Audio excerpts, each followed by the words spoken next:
Everybody, and I'm really pleased to be here to chat with you about Google friendly websites, because I think there's a lot of myths and magic that all hang around how Google works and what we can do to make our websites get noticed by Google.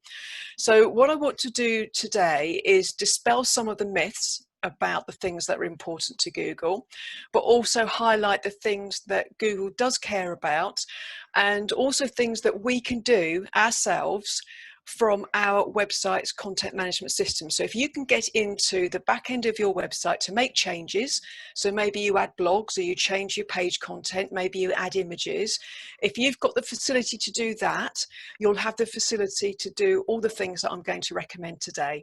So I'm hoping that is something that's going to be really practical and helpful, that can make a real frontline difference as soon as possible. And now I need you to cross everything for me, because I'm going to share the screen and I just need to check that all the technology is going to work. Thank you. Okay, bear with me. Righty ho, it's not a talk about the dogs, I promise. Okay, everybody see that okay? Yes, brilliant, thank you. So we're going to talk about what Google doesn't care about, so ditching all those things that we worry about and we really don't need to worry about, and then look at the one thing that it really does love, and the good news about that is that we can all influence that and have some impact with it. And what I'm talking about is how we get Google to notice us and how we get onto page 1 of the search results. And that's the natural search results. You know, when you look on Google and you put something on there, we've got sometimes up here, we've got 2 or 3 listings and it's got AD in a small square next to the listing. And that means that that's an advert and people have paid for that position. So what I'm talking about today is not paying for advertising, it's getting onto what we call the natural, or the organic is the other term you may have heard, the natural or organic search results. And the reason why this is so important is that 93% of all web traffic comes from a search engine. And most of that is from Google. So whatever else we do is going to hopefully be important for our marketing, but 93% of all web traffic comes from search engines. Now, the reason that I'm saying don't worry about the adverts, but look at the natural search results, is that 80% of people scroll past the adverts. I don't know how you guys behave when you're searching on Google, but 80% of people will ignore the adverts and go straight to the natural search results. And the other thing that's really interesting is that 75% of us will never look beyond page 1. Okay, and I have spoken to people who genuinely did not know there was a page 2 and 3 and so on. They honestly thought there was just page 1 and that was it. But 3/4 of us never look beyond page 1. I occasionally look at page 2, but that's probably about it. So I don't know about anybody else. So this is why it's so important to try and get up onto page 1. And I'd just like to just have a friendly note to say there's no guarantees with this. Personally, I found that it does work. It is a longer term solution. Sometimes it can happen very quickly. Other times it can take longer. But what I'm talking about today is all completely free. If you can access the content side of your website, all of these things will be free to do. So it's really cost effective. If you can put a bit of time into it, then it will make a difference. So I'm going to start off just by talking about what Google doesn't care about, just so we can take all these things out of our minds and then concentrate on what Google does want. Okay, so Google really doesn't care how old your website is. So don't feel worried that you've had your website kicking around for ages. It is important that you keep it updated for people and for Google, but Google doesn't care how long your website has existed for. And that's also good news if you're a relatively new website. Don't feel that because you're new, you'll be disadvantaged. So that's, I think, an important point. Also, Google doesn't rate your website according to what other Google services you use. So I would suggest that you should have Google Analytics on your website, which is a free analysis tool. But if you don't have it, you won't be disadvantaged by Google. Similarly, if you do use Google Ads, that's the paid for advertising, that won't give you a step up on the natural search rankings. So there's no link in that way. And I don't know if anybody remembers Google Plus. It's gone now, but when Google Plus, it was like Google's social media platform. And we all jumped onto it because we thought, oh, wow, this is going to be fantastic. This will help my website get noticed more. It didn't make any difference. And I think that's why most people left it once we all realized that, and it stopped. So Google doesn't mind what other Google services you need. And this is another important myth. The success of your social media accounts do not influence your website position on Google. And that's another bit of a myth that goes around. So Google won't care about your number of followers or the amount of engagement that you've got on social media. Other things that it doesn't mind about is what technology you're using for your website. So it doesn't matter whether you're using WordPress or Expression Engine or anything else, any other coding tools that people use, it doesn't have an impact on your Google ranking. So please relax about that. Your bounce rate is the percentage of visitors to your website that leave having seen just one page. So whichever landing page they arrive at, they stay there, they don't go anywhere else on your site, and they leave. That's called a bounce. So your bounce rate is the percentage of people that leave your site having visited just one page. And the good news is that Google doesn't care about that either. It might be absolutely valid that they've seen that bit of information that they want and then they've gone somewhere else. That could be absolutely fine. So the bounce rate doesn't matter. Google also doesn't mind who hosts your website. Okay, there's loads and loads of different options out there. Some are more complicated than others, but Google doesn't mind who hosts your website. So these are all things that we can relax about and not worry about. This is a funny one. People got quite worried about what separators they should use in the information that they put about their website on the search results. So I just wanted to include that to say, please don't worry. It doesn't make one jot of difference whether you use the pipe bit, which is at the top, or the hyphen, which is the middle and last ones. It doesn't matter. Okay, so something else we can relax about. So there's lots of things that Google doesn't particularly pay any attention to.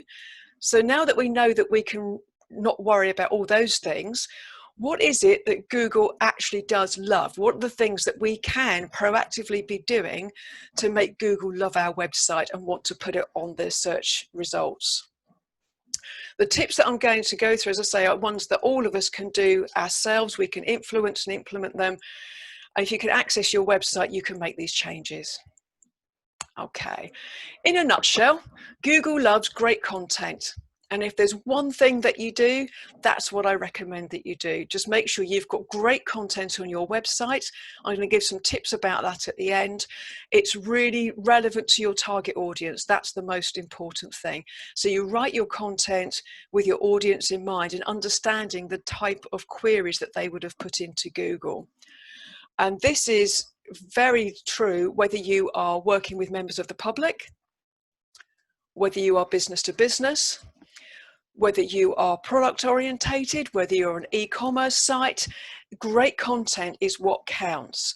Now, I would suggest that for your web page to have credibility, there isn't a magic number of words, so your word count. I have seen pages of only 100 words get picked up by Google because they've been very, very good at giving information relevant to search inquiries. But personally, I like to have about 300 words on a web page. There's even more for good credibility for optimization, but it can get a bit too wordy. It depends what you're talking about, what you need to say. But I usually aim for 250 to 300 words. And that's a nice amount of content that there's some credible information there, but it doesn't look too heavy. It doesn't look too wordy. And you can introduce some images and some colors to make it look quite inviting to read and engaging to your website visitors. Do bear in mind that Google will notice spelling mistakes, bad grammar, and will mark down the site for that. So that's quite important. It does want to look, this is part of what it means by quality information and how it's presented. Now, something to mention is about user experience. The next few things I'm going to talk about are user experience, and I'll come back to page content at the very end. So Google cares about people's experience on your website. This first thing is not a huge bit for Google, but it's a huge, huge thing for getting people to visit your website once you are on page 1 of Google. So your page titles and descriptions, this is the information that appears on the search results. People don't see these things once they're on your website, but if you've worked really hard to get noticed by Google, and Google has picked you up and put you onto the search results, you're going to be there with several other people who have made it onto that page of search results. So the information in your page title and your page description need to be as meaningful and engaging as possible so that people feel inclined to click on your link rather than one of the other links that are on that page. So the title and descriptions are both character limited, but these are things that you see on the search results and not the website, but they are important. You'll be able to update these within your website, and you'll have titles and descriptions for each page and for a blog as well. So if your blog is integral to your website, that will make a big difference as well. Okay. Once people are onto your website, then how your information is presented is important. Your header tags are the way that your headlines are displayed, and there's different categories of headlines. So the top one there is probably they call it H2, which is a heading 2. And all it means is normally 1 to 5, H1 to H5, and usually they have different font and size and color for each category. And by using those, it makes it very consistently and clearly presented throughout the site. So if your headings are the same font, the same size, the same color, then your information is well presented throughout the site. It's not a huge thing for Google, but it does look at it. It is a huge thing for making sure that people visiting your site find that it's a nice experience and easy to read. The other thing which is really important, which again you don't see so much on the website but is behind the scenes, is the alt text, the alternative text. And that's where we enter descriptive text for our images to make sure that people who are visually impaired can see what that image is about, because those words will come up on their system. And this is important to Google to make sure that you're inclusive. Okay, now these 3 things are very important to Google. The first one is speed. So how your site loads is very, very important. If there is a 1-second delay in loading your web page, 7% of people will disappear. If it's not there instantly, 7% of your website visitors will go. If there is a 3-second delay, and 3 seconds isn't very long, is it? But if there's a 3-second delay, 40% of people will go. They'll just disappear from your site. And stats show that 80% of those will never come back. And the biggest culprit for slowing down your site is images. Images and video. So check your image size. Remember, we can have a far lower resolution of image online than we need to on print. So it will still be good quality. When I say it's a lesser quality image, it is because the resolution is lower, but it's still good quality to put onto your website. So for example, this morning I loaded a blog for somebody and she sent me a photo to load with the blog. And the photo was absolutely huge. So you can either use a screen grabbing tool, which I use, to bring the size down, or you can use a picture resizer. There's software you can use for that, which is free, particularly if you're on Windows. There's a free one that comes with Windows to resize your images. Or if you're using something like WordPress, you can edit the image size within WordPress. So you can do it actually while you're doing the loading. But do think about your image size, because you know when sometimes you go onto a website and it's like that pixelated kind of movement that happens before the picture arrives. Google won't like that for a start. That's a big delay. And the reason that that pixelating bit is there before is because it's downloading the image and it wants you to know that something is happening. Because otherwise, if nothing happened on the screen, you'll be thinking, what am I doing? Am I in the right place? So that's why it's there. But Google doesn't like a slow site. There's free speed checkers that you can access, and it will tell you how fast your site is running and how fast it should be running. Incredibly important to Google is mobile display.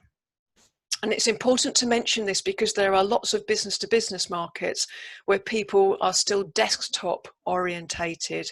I work with a couple of B2B clients, and nearly all of their emails are opened up on desktop, and certainly all of their click-throughs are desktop. Even if some people open up on mobile, they usually click through once they're on a desktop. Even if that is the case, for Google to pick you up, it's really important that your site looks good on a mobile. There's a term called mobile first, and that's what Google uses. So it looks at the mobile display, making sure that that's informative and helpful to people accessing your site on a mobile.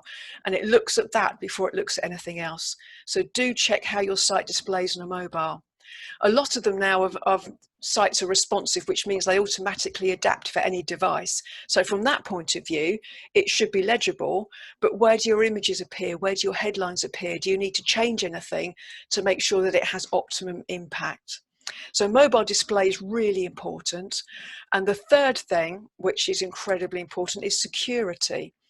And this is regarding security certificates, SSL certificates.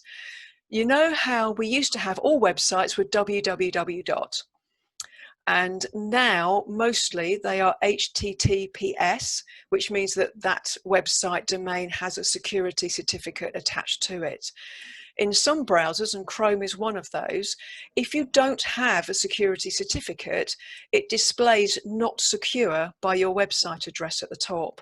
So it is important to do that because that not secure label can be very off-putting to web visitors.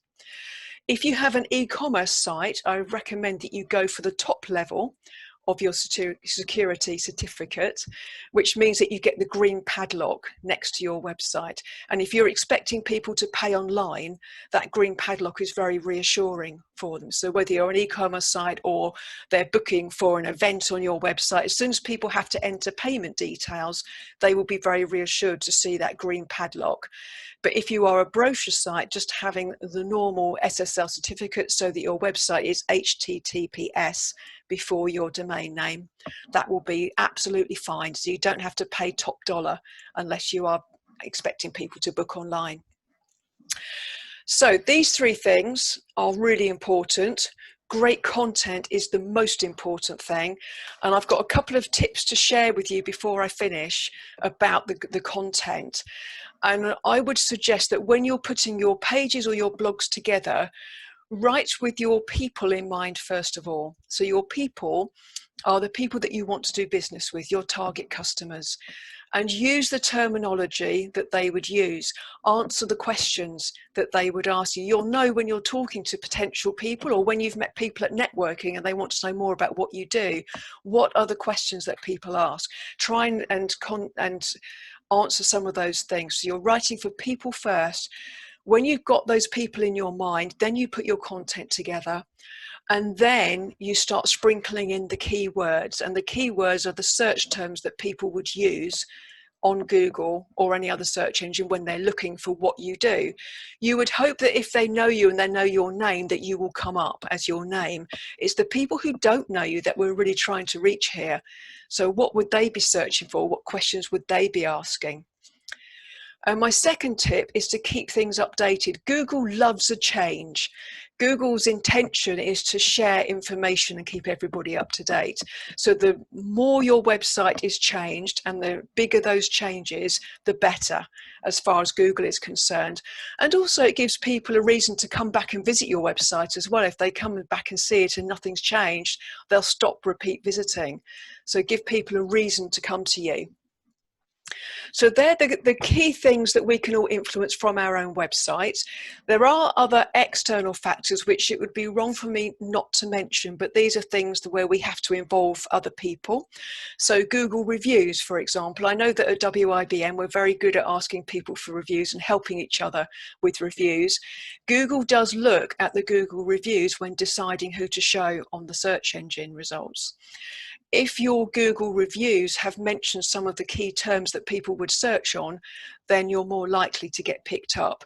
I know that when you're asking for testimonials, Google reviews can sometimes be the more awkward ones because you're asking your clients to log into Google, to have a Google account, log into Google, then put it there.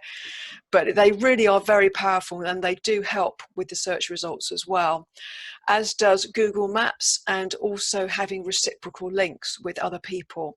Although I'm not a fan for taking people away from your website, sometimes they are really helpful.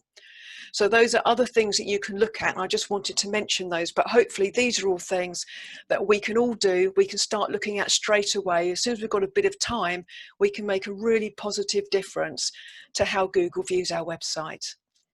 So I hope that's helpful. If we get to know Google and we get to know all the different tips and tricks about Google, then everybody wins. Google wants to share credible information, so do we. So if we can have that goal in common, that's fantastic. And I'm happy to take any questions.